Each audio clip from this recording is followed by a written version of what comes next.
Let's get some reaction there as we speak to ATM leader Vuyo Zungula. Of course, the Public Protector in Parliament, Mkhwebane impeachment vote, and all those aspects coming to the forefront.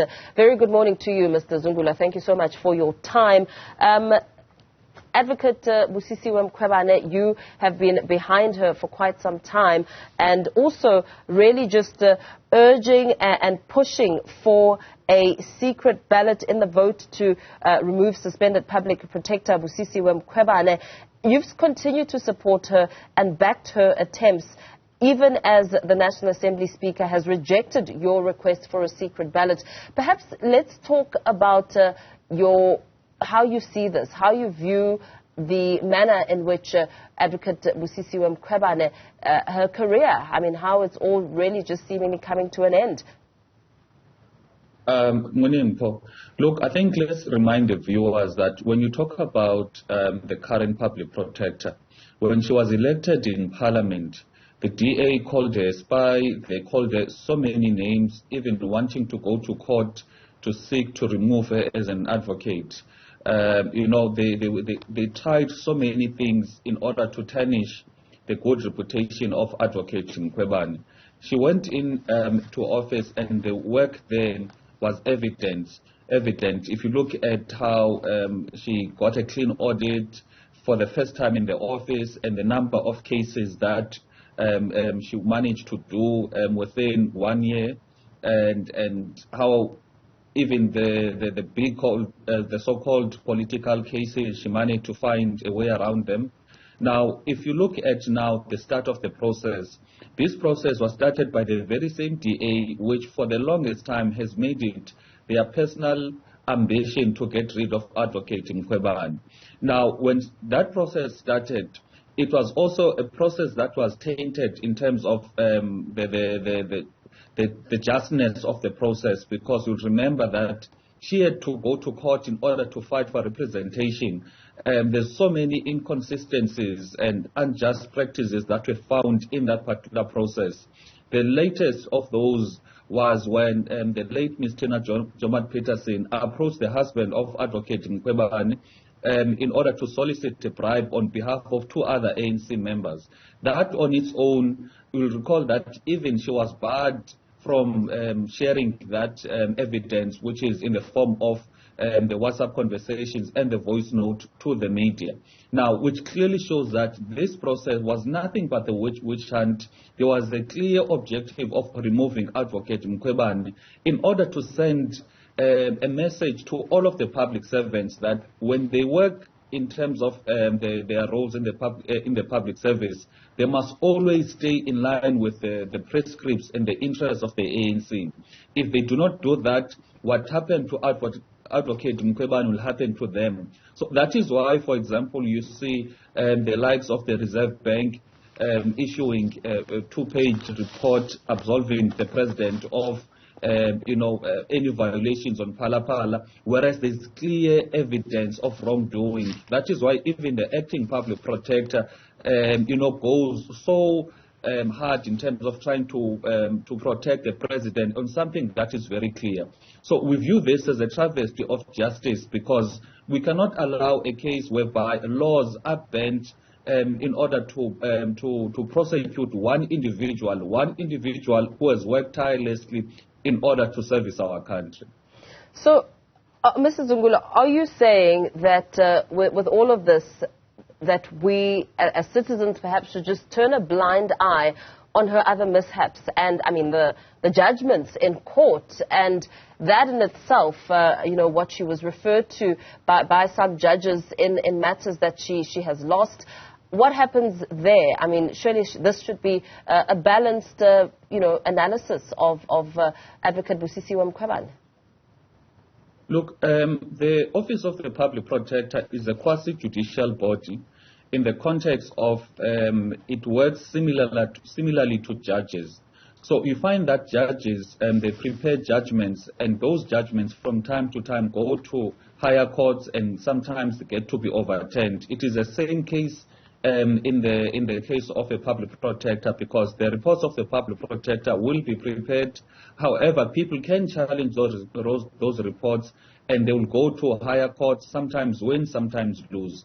Now, if you look at, for example, how some of the judges, I think there's a Judge Potteril who has more than 30 over 10 judgments on her, but no one has dared to touch her, maybe because she's white. It's the same case as Advocate Mkhwebane. She's got some cases that she's lost, similarly to how Advocate Madonsela also lost cases. Therefore, the losing of cases in the court of law based on those reports is not an indication of someone being incompetent, because it is in the nature of how how that office is structured. That is why the previous public protector also lost cases. So the point that we are raising here as the ATM is a point of consistency. Consistency in the sense that you cannot say because Advocate Mkhwebane got some of her reports overturned, that is an indication of her incompetence, whereas the previous protector before her also lost cases. Other judges also lose cases, because that is the nature in which our legal our justice system is structured, because you find that there are cases that go to the ACA level, and the ACA draws one way, and when it is taken to the Constitutional Court overturns those cases. That has never made people to say, let's remove the judges in the ACA. Well, we cannot overlook that some of the reports under Advocate Mkhwebane were on good grounds, but perhaps under scrutiny, that the focal point was around the interpretation of the law and the misuse of her powers. Perhaps a very thin line which seemed to have been blurred and maybe misunderstood. Look, we saw nothing in terms of that inquiry that suggests that Advocate Mkhwebane misused her powers or failed to interpret the law. You find that with the evidence that was before the inquiry.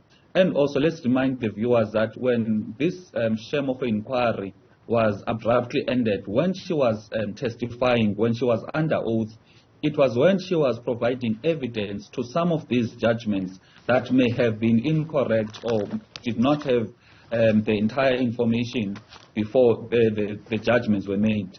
So the point that we're raising here is that the process itself was not a free process whereby you could judge the process that indeed justice was served here because it was everything was done according to the book. You have cases whereby there's the chairperson that was accused not by Mr. Skosana, not by Advocate Mkhwebane, but by a very same ANC member on the question of soliciting bribes. Also, you've got cases whereby when Advocate Mkhwebane was on the stand, her testimony was cut abruptly because when she was on the stand, she was giving evidence as to what exactly transpired, and she was taking questions from the members. Remember, the members were were listening to all of the testimonies of the other people. Now the opportunity to actually question and scrutinize Advocate Mkhwebane based on those testimonies, but her testimony was cut very short. So yes, we also understand, pardon me, Mr. Zungula, that she's going to go to court and ask for a review because of that. Do you think that there may be some successes there? Will it be worthwhile for her to take it to court? Indeed. No, she must fight for justice, because when she fights for justice, she's not only fighting for herself, but she's fighting for each and every citizen who feels that the system could be against her or up against them as a citizen. Because if the state or the powers that be can treat a public protector in this manner, meaning declining the public protector legal representation, and they have to fight up until the level of the Constitutional Court for legal representation. And when the inquiry is proceeding, they are excluded from giving testimony. It is something that is a travesty of justice, and we cannot allow that, because it sends a wrong message to society that the state is almighty and powerful and it will do anything to you, whereas the state should serve the people, not a case whereby you've got the most powerful individuals using the powers of the state to suppress the rights of our fellow citizens.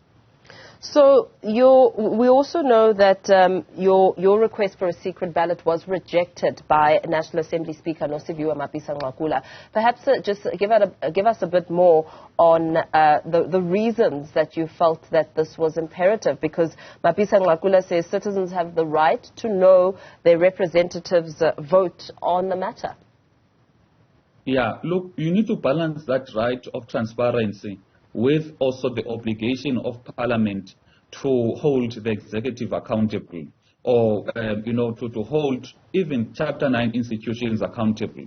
Now, in this case, we are of the view as the ATM that the test that should have been applied by the Speaker is that in light of the conditions, what voting mechanism is going to yield accountability, is going to best provide accountability in this vote tomorrow. Now, in the context of members being threatened that if they vote in this is the party line, and they must vote in line with that party line, or else they are going to be dealt with, that is a threat enough for a speaker to say, it means now then members of parliament will not be able to freely exercise their right in terms of voting with their conscience.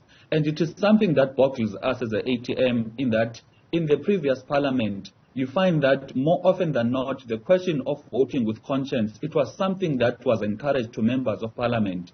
And the mechanisms, which is the secret ballot, were provided. However, in this current parliamentary term, the question of voting with conscience and also giving life to that constitutional court judgment has been ignored.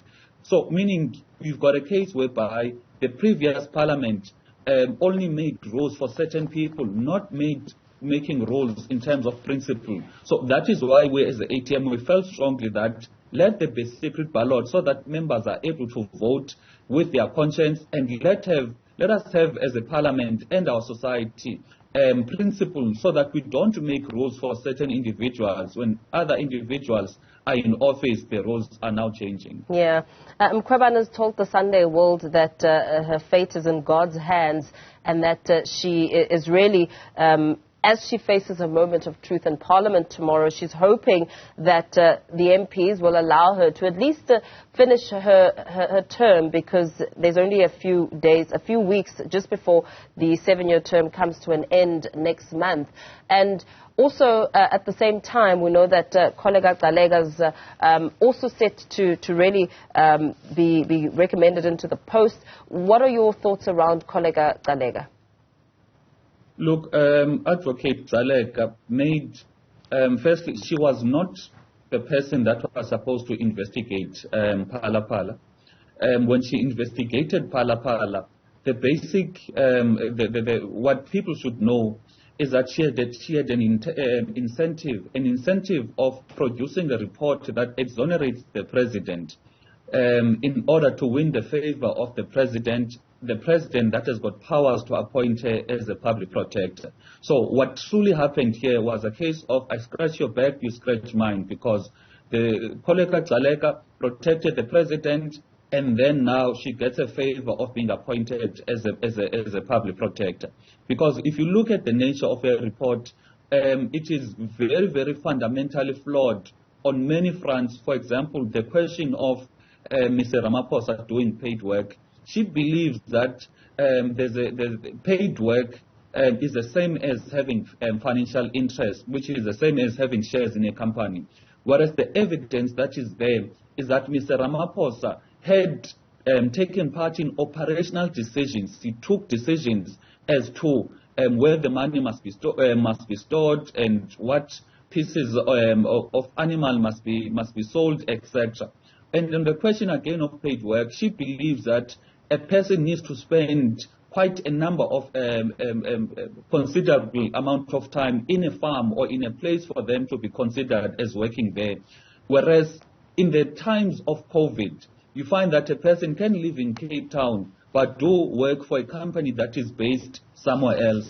And you can't have a case whereby Advocate Dwaleka, in terms of the definition and understanding and interpretation of paid work, contradicts the experience and the wisdom of not only the former Chief Justice, but also two other senior experienced people in the legal field. So in our view, that appointment has got nothing to do with the interest of upholding good governance in our country, and also ensuring that you've got a brave person who's going to make that judgments which are not going to be favorable to the politicians. Yeah. Rather, it is an appointment to have someone that will do the bidding of Mr. Ramaphosa, just like you have in terms of the other institutions that outright protect Mr. Ramaphosa from any form of accountability. Very well. Let's perhaps leave it there for now. And thank you for your time. The views of ATM President Vuyo Zungula there around the suspended Public Protector Busisiwe Mkhwebane.